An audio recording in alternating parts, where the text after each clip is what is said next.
Welcome to NewsRap Local. I'm your host, Justin Chapman. Thanks for being here.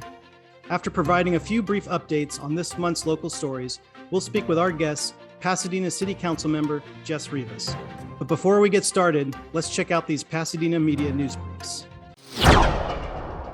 The Pasadena City Council has reappointed 3 commissioners of the Community Police Oversight Commission.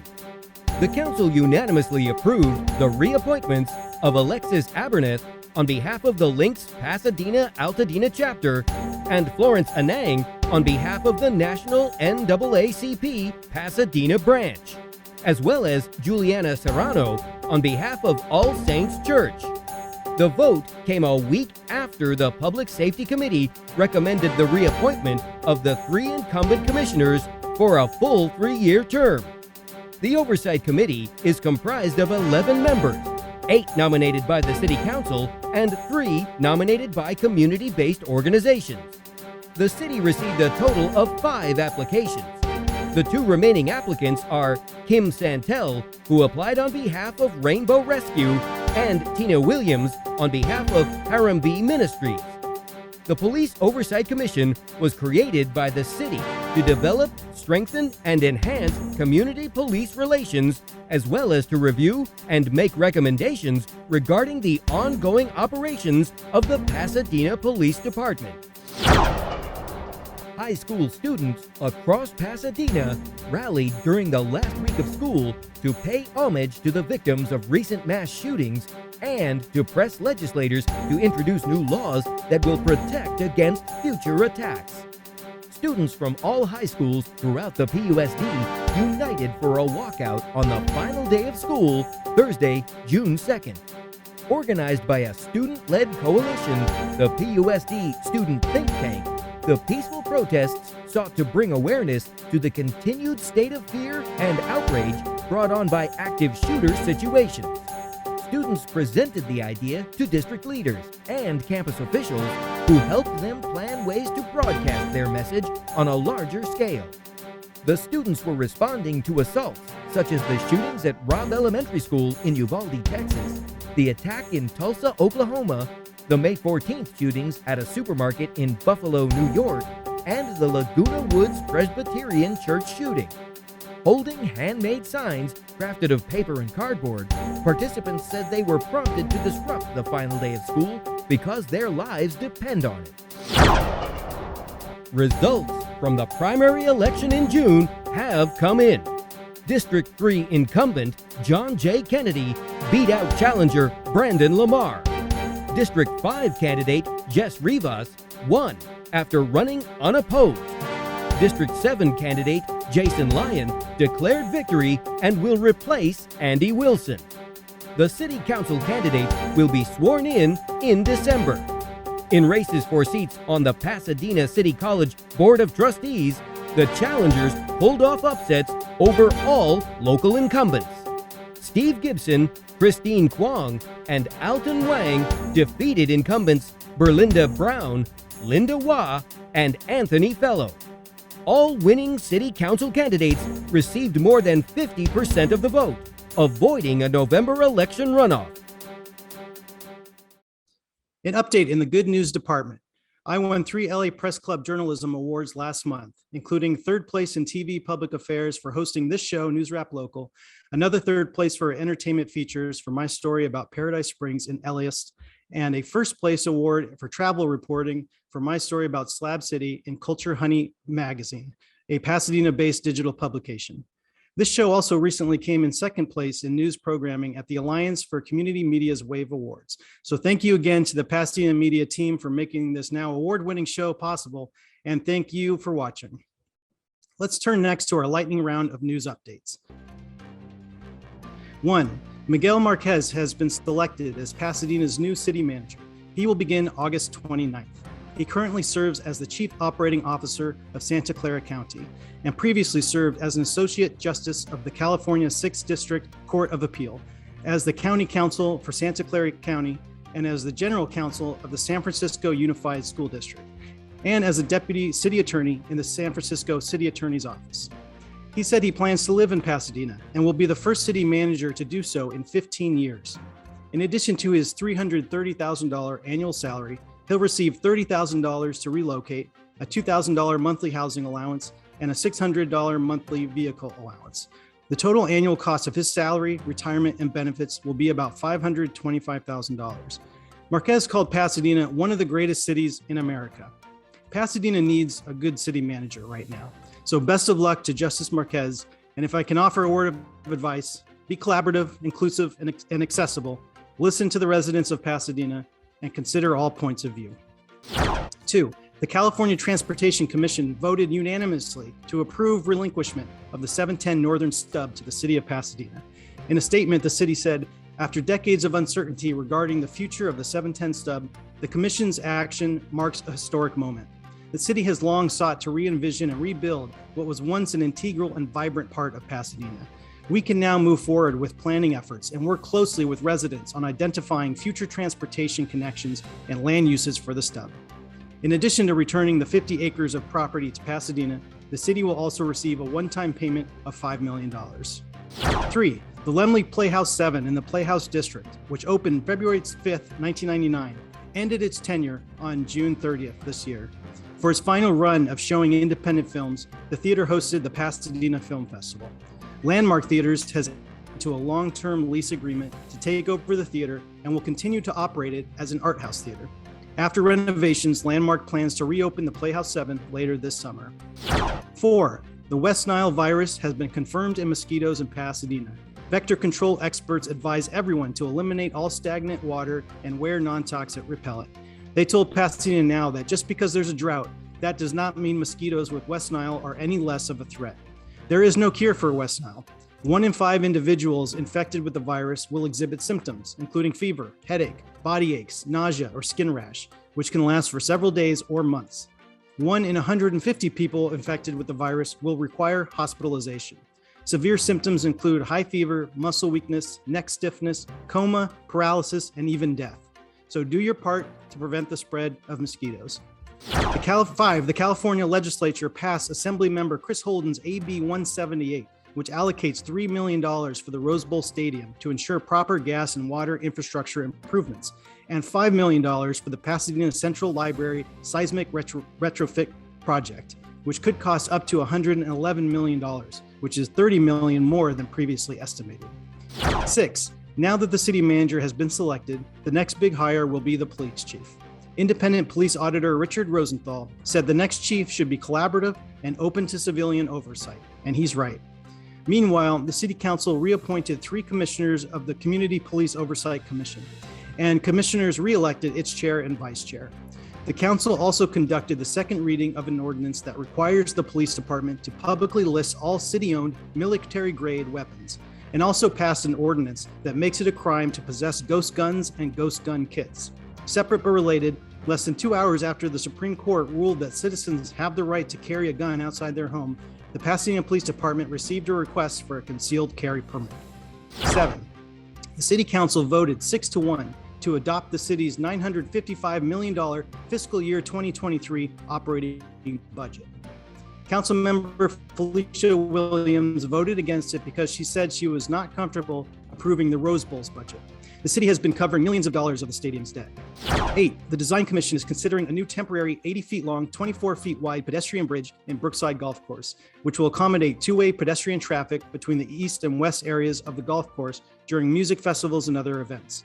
Commissioners said they anticipate that it will end up being a permanent bridge. Golden Voice AEG, which produces many of the music festivals that take place in the Arroyo, requested the bridge to facilitate crowd movement from one stage to another. 9, the City Council voted to submit a ballot initiative for the November 8th election to renew the parcel tax to support the Pasadena Library, which is currently set to expire in February 2023. That tax accounts for 20% of the library system's budget, and it is typically passed by a large majority of Pasadena voters, usually over 80%. Passage requires 2/3 of the vote. A city staff report said that losing this funding source would mean a drastic reduction in library collections, programs, services, and availability. And 10, the Pasadena Unified School Board approved a resolution supporting the upcoming rent control charter amendment initiative that will be on the ballot in November. If approved, the measure would cap annual rent increases at 2 to 3%, establish a new rental housing board, establish a registry of rental properties in the city, and limit evictions to just causes only. Let's patch in our guest, Pasadena City Councilmember Jess Rivas. Thank you so much for coming on the show. Thanks so much for having me. It's great to be here. Jess Rivas represents District 5 on the council. She recently ran unopposed for her seat after originally being appointed last year, which I think speaks to how the community views the job she's doing representing them. She currently works as a staff counsel for the LA County Employees Retirement Association. She previously served as a Deputy Attorney General with the California Department of Justice, a Deputy County Counsel with LA County, and as a Major in the U.S. Army Reserve. She also previously served on the city's Northwest Commission and the Commission on the Status of Women, and she graduated from Princeton and New York University School of Law. So, a council member, Pasadena has a new city manager. What should his priorities be, and what do you hope he focuses on in the near term? Yeah, so in terms of the operation of the city as a public entity, I think the budget has to be a top priority. And the budget, touches everything, of course. So it touches, our recovery from the pandemic, the Rose Bowl, which we'll probably discuss, the strength of our local economy, being able to continue to provide the services that our residents expect from us, et cetera, you name it, it kind of touches everything. And so I'm really excited about the council, both individually and collectively, being able to share our vision with Miguel, our new city manager, about what we want to see prioritized in the budget. And I know for me, my top priorities are that I'm going to be bringing up in those conversations is or are affordable housing and homelessness. We need to keep people housed. We need to lend a hand to our neighbors experiencing homelessness. And I'm really interested through our budget process of establishing more consistent lines of funding that aren't dependent on, in lieu fees from developers or grants from the state or county or federal government, just more consistent lines of funding to address those key issues in our city. Mm-hmm. And of course, the next big hire will be the police chief. What kind of chief would you like to see? Yeah, that's definitely going to be probably one of the city managers, probably the city manager's biggest, most important hire. So I'd like to see a couple of things, or several things. First, I really want someone who understands that state and federal law set a floor or the bare minimum of what is acceptable conduct for officers. So just because we meet that threshold, that shouldn't be the end of the analysis. We as Pasadenans can and should demand more. Second, I really hope we find a police chief who values the Oversight Commission and sees it as an asset and a partner. Hopefully they can use it as a sounding board to learn what the community wants from our department, what is our department doing well, where can it improve, and just really establishes a good relationship with the Oversight Commission. And last, I really hope we find someone who will prioritize de-escalation and hopefully have a goal to make our city a leader in de-escalation. Because that's how everyone gets home safe at the end of the day. Anyone who interacts with our police department, residents or visitors, bystanders, and our officers themselves. So it really has to be a top priority. Mm-hmm. Absolutely. Yeah, and the commission sort of went through a bit of a reset recently. New independent police auditor. They reelected the chair and vice chair. Do you think that that commission, as established now, has enough teeth, has enough authority to do what it needs to do, or do you see modifying it as time goes on? I think we'll see. I think you're right. They kind of got off to a start and then had to restart with the new auditor. So I think we'll see how it goes over the course of this next year. And if they're feeling like they're not really, like they don't have enough teeth to do what they need to do, I'm totally open to exploring that. Mm-hmm. And what you mentioned affordability, housing affordability. What do you think about the upcoming rent control ballot measure? Why is that needed right now? Yeah, so I've supported and I've endorsed the campaign. I think it's a common sense way to allow landlords to be able to raise rents a reasonable amount while avoiding those really high rent increases that become de facto eviction notices and can push people out of our city and, in the worst case scenario, onto the street. It's needed now because people's budgets are already stretched so thin right now. I keep talking to residents in my district who tell me they've lived here for a long time, sometimes decades, sometimes their whole lives. The way rent keeps going up, they don't think they're going to be able to hold on much longer. That's how they phrase it. It's like, I don't know that I can hold on. And that's a tragedy. If we're losing our residents who have gone to school here, raised families here, who work here, we're losing our community. That's who we are at a fundamental level. I have supported it and I'm eager to see how it does. And I'm going to be working hard to make sure it's passed. Mm-hmm. And what are some other measures the city could and should take to make this city a more affordable place to live? Yeah, I think one of the main things the city has to do, and it is directly in our power to do, it's right in our wheelhouse, it's our job to do, is to make it more possible to build more housing, which we have to do because we're in a housing crisis. And that, of course, takes the form of our zoning code and allowing for more density. Right now, we're going through the process of reviewing our specific plans. They're each coming up before us over a matter of months. And though each of those specific plans have gone through a very rigorous process with staff, with consultants, with the Planning Commission, and literally years of community input. And so I've taken the position when those have come before us that I won't vote to approve a specific plan if my colleagues want to decrease the density in those plans, because staff basically already and the community have already told us what we need, and we all know we need to do more around this area. So I'm not gonna vote to decrease it from what their recommendation is. And the state has officially relinquished the 710 stub land back to the city. What do you think should be done with those 50 acres, and how should the African American, Japanese American, Hispanic communities that were predominant in that area before the freeway displaced them, how should they be taken into account? Yeah, this is a really special and unique opportunity to heal really a deep scar in our community. I think it's both a physical scar that literally divides our city, but as you point out, it's a scar that represents the displacement of so many Pasadena families. I'm not an architect, so I'm kind of eager to see what physically is possible there, but I think the top priorities are things I would love to see play a big role would be more housing for kind of the reasons we've already discussed, and hopefully some open space as well. I think it's important that we have open space where we can. Of course, we're a relatively built out city, so this is an opportunity to add some housing and also preserve some open space. As for all the displaced African American, Japanese, Latino families, I think their experience and that history absolutely has to be taken into account throughout the entire process. It would be a disservice not only to them, but our entire city to ignore that history and try to just move on and pretend that didn't happen.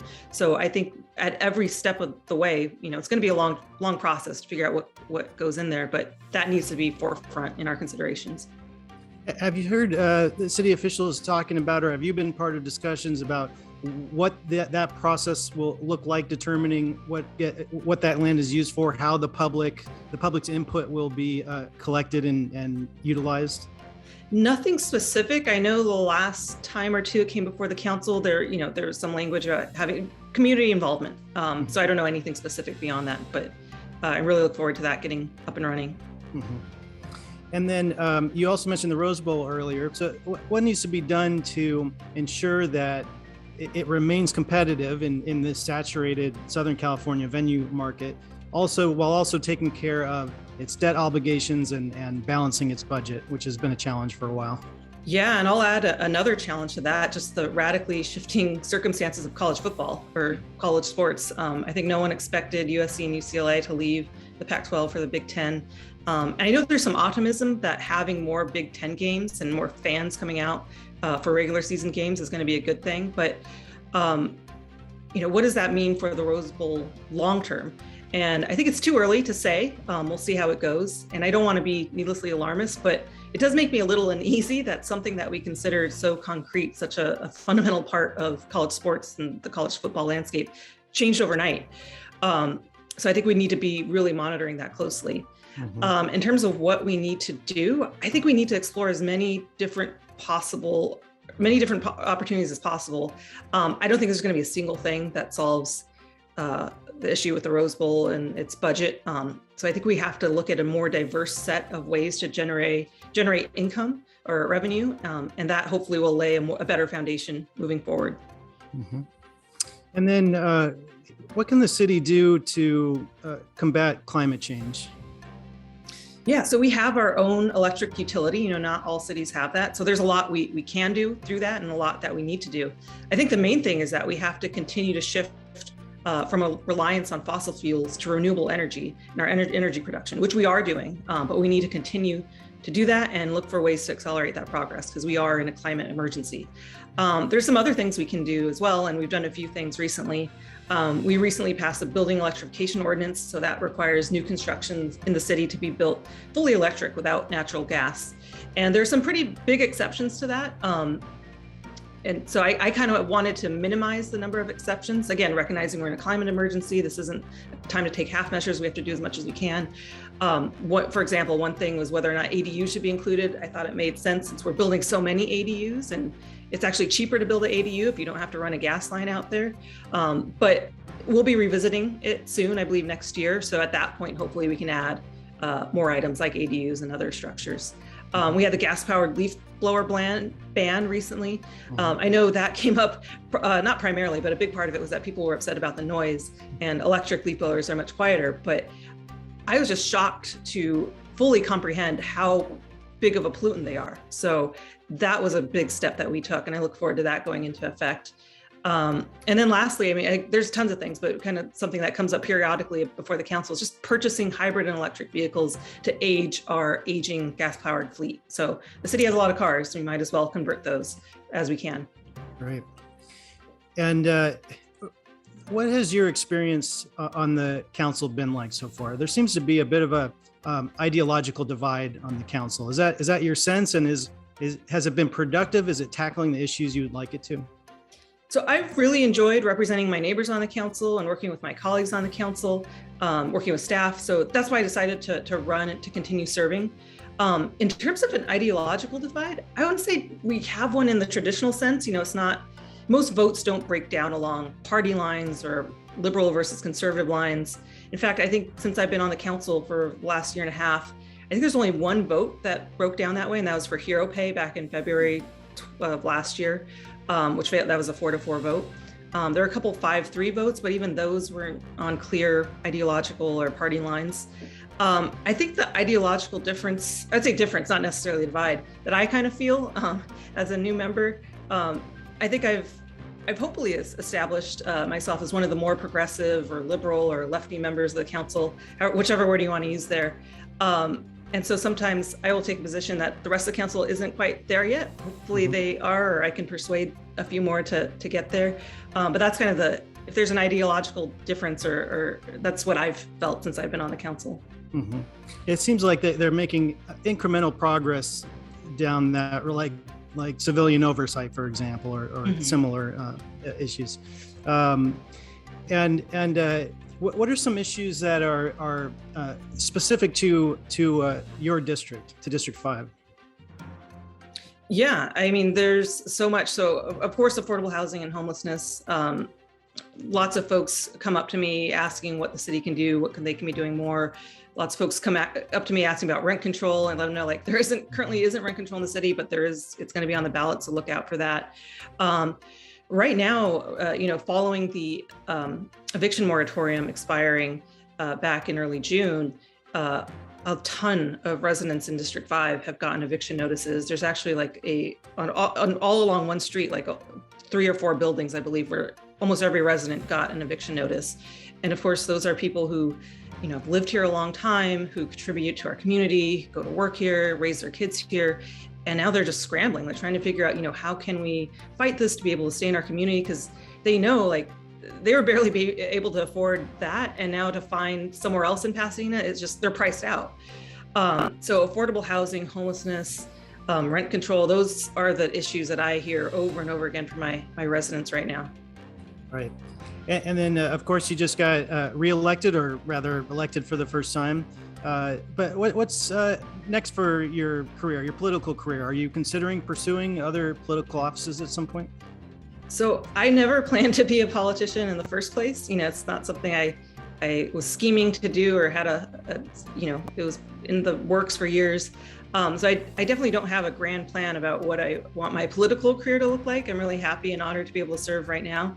I suppose the flip side of that, though, is that maybe years from now, even though I'm not planning for it, an opportunity will arise where I think, hey, maybe this is a way for me to serve our community in a different way. I'm really not looking for that. So I don't want to say never, but I really don't see that happening anytime soon, or even wanting to explore that. Well, congratulations on your election, and you're doing a great job on the council. And just thank you so much for coming on the show and talking to us about your work. We really appreciate it. Yeah, thanks so much. It's great to see you. All right, take care. All right, see ya. Before we go, here is this month in Pasadena history. It was this month in 1893 that the Echo Mountain Incline Railway opened. The project was founded by Professor Thaddeus Lowe. The trip took 2 hours from Pasadena up a 62% grade to Echo Mountain and then Mount Lowe, where people could visit Ye Alpine Tavern and the Echo Mountain Hotel, a 5.8-mile-long journey, 1,500 feet up in the San Gabriel Mountains, which some at the time called the American Alps. The chariots, or opera boxcars, carried up to 60 people at a time. Visitors could hike, ride horses, go to a zoo, play pool, and enjoy the view. The venture ultimately wasn't profitable, which, along with a series of natural disasters, caused the closure of the Mount Lowe Railway in 1938. The hotel and the tavern had long since burned down by then. Thank you all so much for joining me for this episode of NewsRap Local. Tune in every third Friday of the month at 5 p.m. Learn more at pasadenamedia.org and justin-chapman.com. Sign up for my monthly email newsletter to get updates on my work by visiting justinchapman.substack.com. See you next month.